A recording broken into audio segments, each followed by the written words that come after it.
The Battle of Antietam. The bloodiest one-day battle in American history.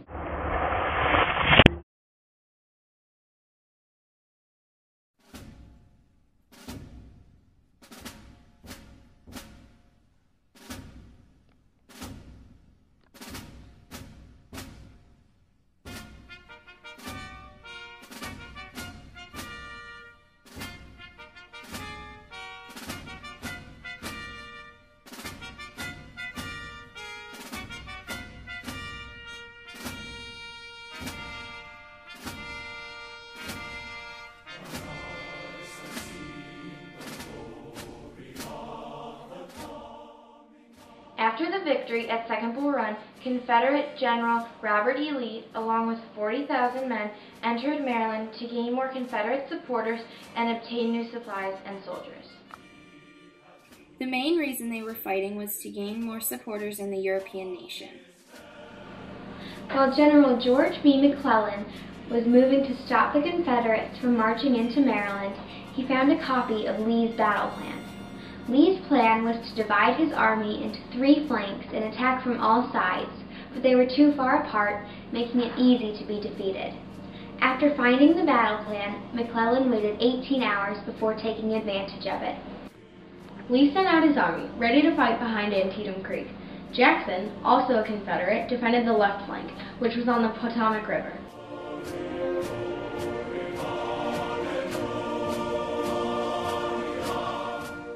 James Longstreet defended the right flank on the Antietam Creek.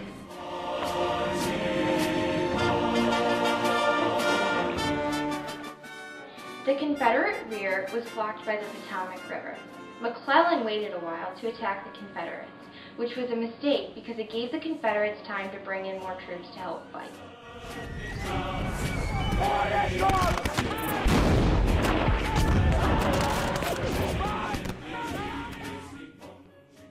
There were 3 parts to the battle.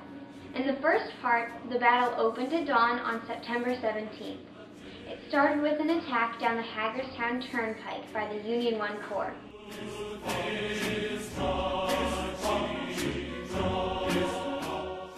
Joseph Hooker, a Unionist, had his artillery open fire first on Stonewall Jackson's men from across the cornfield on the Miller farm. During Part 1 of the battle, the possession of the cornfield changed sides about 15 times. Major General John Sedgwick tried to relieve the pressure on General Mansfield's men after his men came under a strong fire around the Duffer Church.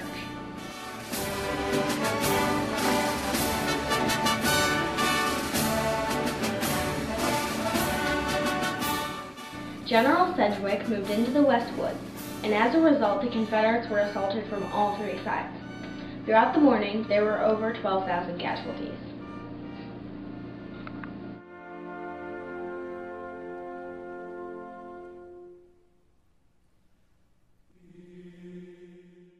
Part 2 took place in midday. Major General William French went to support Sedgwick, but ended up taking the wrong road and headed south. Along the way, they encountered Major General Hill, a Confederate, defending a ridge in a sunken road.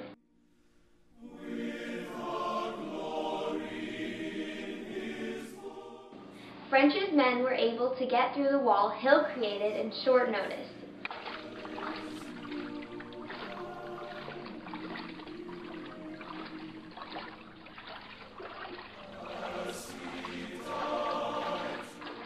Finally, the Union forced the wall to fall back, leaving the Union with a victory. With the amount of casualties and deaths, the sunken road was renamed Bloody Lane. There were about 5,500 casualties along the 800-yard road.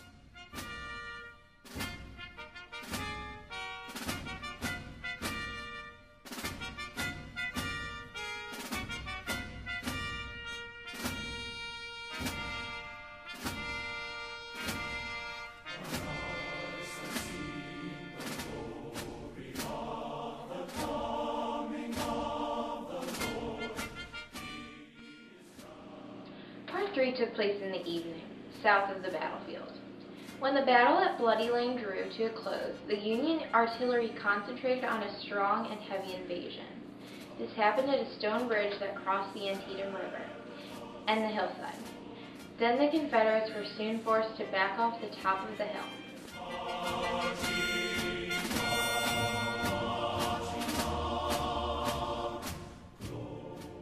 McClellan had the opportunity to fire at Lee's army, but with the lack of coordination, it led to downfall because the General Burnside delayed the attack for over 2 hours.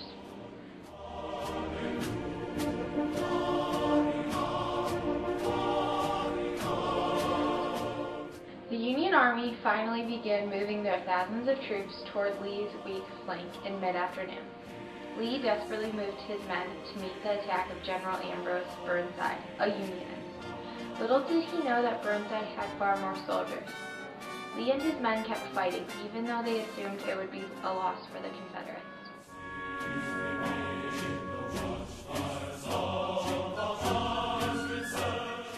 The Union moved 900 yards away from Lee's only escape route as the town of Sharpsburg was in flames. Confident about the victory the Union seemed to have in their hands, the troops didn't notice the approach of General Hill and his men from the south, who left their posts at Harper's Ferry.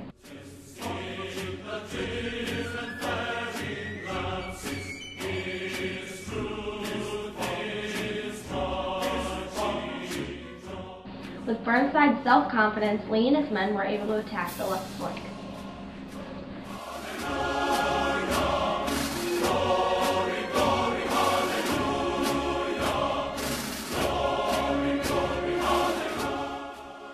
In minutes, the tide of the battle turned, and in the end, the Confederates stopped the Union advance and forced them back to Antietam Creek. The next day, September 18th, both armies waited for the other to attack, but the attack never came, marking the end of the Battle of Antietam.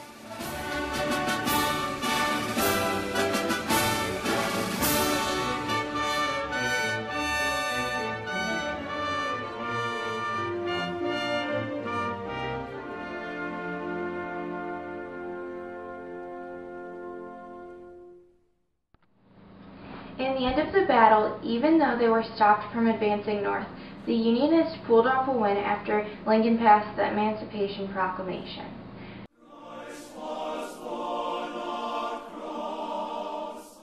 During the rip of the battle, the purpose changed for the Unionists. They were not only looking to advance into the north, they wanted to end slavery. This is why it was a key victory for the Union Army. Some other events taking place in 1862 would be Lincoln issuing the Civil War, the Battle of Shiloh that took place in April, which was a Union victory. On March 8th, the Confederate ironclad Merrimac launched, and on March 9th, the Monitor and the Merrimac battled at Hampton Roads. Another event would be the 7 Days Battle, which took place in July, ending the Peninsular Campaign. The Confederates won the battle at Harper's Ferry in September. Last week, the Union lost at the Battle of Fredericksburg.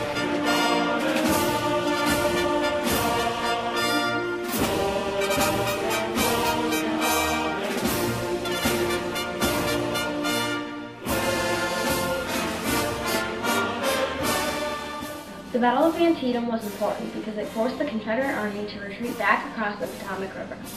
It was also important because it gave Lincoln a reason to issue the Emancipation Proclamation, which he had wanted to do but couldn't find the right time. The battle showed people that war is very brutal. The number of deaths were very significant in making the people believe that the war is brutal. Because of the Confederates' failure, they lost support they were aiming to get in Europe.